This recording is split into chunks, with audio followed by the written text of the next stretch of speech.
Je remercie chaleureusement l'équipe de l'Union des Saint-Andréens et son président Joël Bédier pour l'honneur qu'il nous fait de nous recevoir.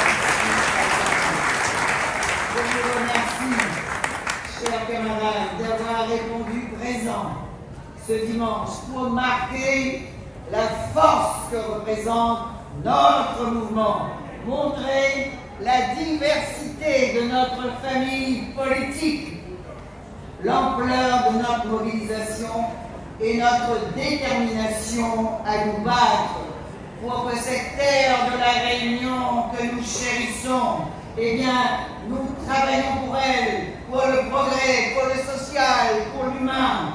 Ces dernières années, nous, le genre humain, nous, l'humanité, nous avons subi une succession de chocs majeurs.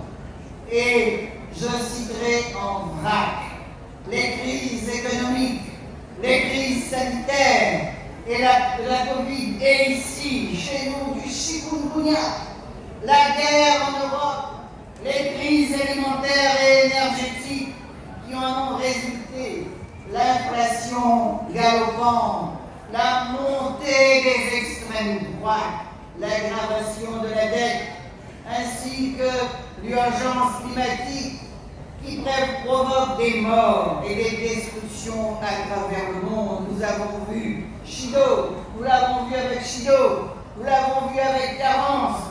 L'actualité n'est qu'une suite de drames et de catastrophes naturelles auxquelles se sont ajoutées les révoltes en Kanaki, la guerre au Soudan, au Congo, le génocide infligé au peuple palestinien et dernièrement le bombardement de l'Iran par Trump. Du monde entier s'élèvent des appels au cessez-le-feu. Il y a un poète qui dit « c'est la guerre qui vient sur ses souliers de sang ». Et nous ne pouvons l'admettre.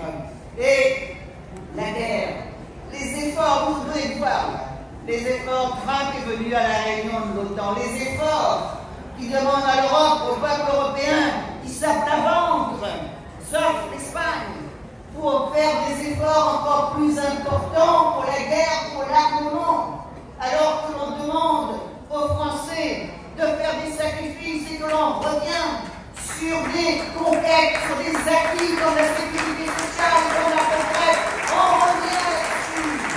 Et donc, les guerres qui exigent d'énormes dépenses et qui arrêtent les projets de solidarité, les armes, quelqu'un l'a dit avant moi, les armes ne sont pas seulement les messagères de la mort, elles sont aussi le thermomètre de l'injustice.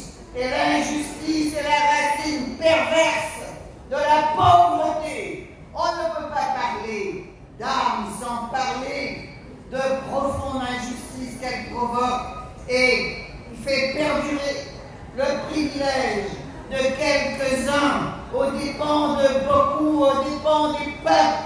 Ils crient vers nous, ces personnes en fuite, qui sont entassés dans des petits bateaux et qui essayent de traverser, qui essayent de retrouver un port pour être accueillis. Et ces ports, aujourd'hui, qu'est-ce qu'ils accueillent? Ils accueillent des gros bateaux où sont entassés des armes sophistiquées.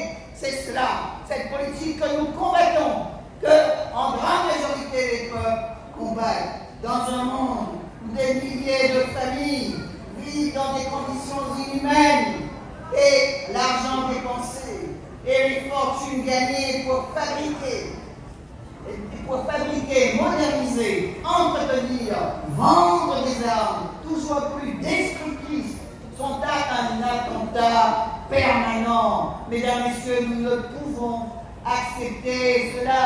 De même, certaines carrières politiques qui se font sur la vente d'armes, sur la drogue, sur la corruption.